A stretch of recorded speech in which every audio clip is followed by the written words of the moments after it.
একটা জিনিস সবসময় চিন্তা করতে হবে, আমি একজন মানুষ, আল্লাহ পাক আমাকে দুনিয়ায় পাঠাইছে কিছু উদ্দেশ্য নিয়ে।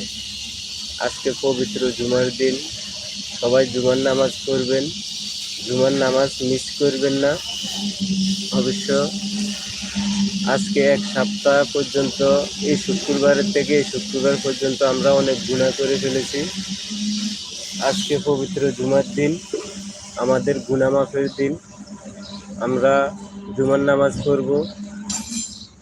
এই একটা সপ্তাহে যত গুনাহ করেছি, সগীরা গুনাহ, এই গুনাহ আজকে মাফের দিন। আজকে আমরা জুমার নামাজ পড়ে সবাই গুনাহ মাফ করব।